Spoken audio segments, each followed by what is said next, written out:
জামালপুরের মেলান্দহ উপজেলায় অবৈধভাবে পরিচালিত একটি নকল হারপিক তৈরির কারখানায় অভিযান চালিয়েছে জাতীয় ভোক্তা অধিকার সংরক্ষণ অধিদপ্তর।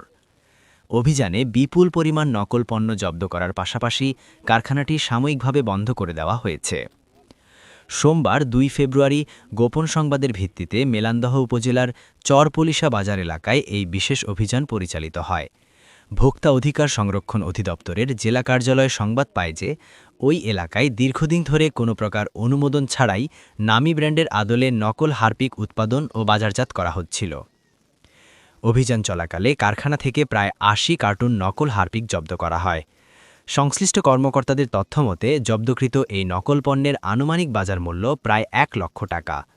জনস্বাস্থ্যের ঝুঁকি বিবেচনায় জব্দকৃত এই বিপুল পরিমাণ নকল পণ্য জামালপুর শহরের ফৌজদারি মোড়ে নিয়ে প্রকাশ্যে ধ্বংস করা হয়।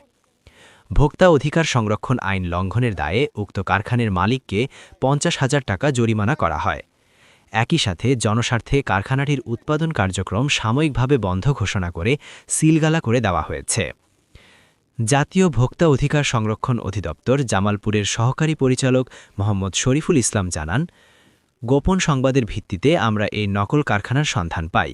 সেখানে অভিযান চালিয়ে আমরা প্রায় ১ লক্ষ টাকা মূল্যের নকল হারপিক জব্দ করি। জনস্বাস্থ্যের জন্য ক্ষতিকর এসব পণ্য তৈরিকারীদের বিরুদ্ধে আমাদের নিয়মিত অভিযান অব্যাহত থাকবে। অভিযান চলাকালে আইন শৃঙ্খলা রক্ষাকারী বাহিনীর সদস্যবৃন্দ এবং সংশ্লিষ্ট বাজার কর্তৃপক্ষ উপস্থিত ছিলেন। স্থানীয় সাধারণ মানুষ অধিদপ্তরের এই পদক্ষেপকে সাধুবাদ জানিয়েছেন এবং উক্ত কারখানাকে ৫০,০০০ টাকা জরিমানা করা হয়েছে এবং কারখানাটিকে বন্ধ করে ঘোষণা করা হয়েছে। আর প্রায় ৮০ কার্টুন হারপিক জব্দ করা হয়েছে, যার আনুমানিক মূল্য ১ লক্ষ টাকা। এগুলো এখন ধ্বংস করা হচ্ছে। আপনারা দেখছেন অনলাইন ভিত্তিক সংবাদ মাধ্যম ইনফো BD24।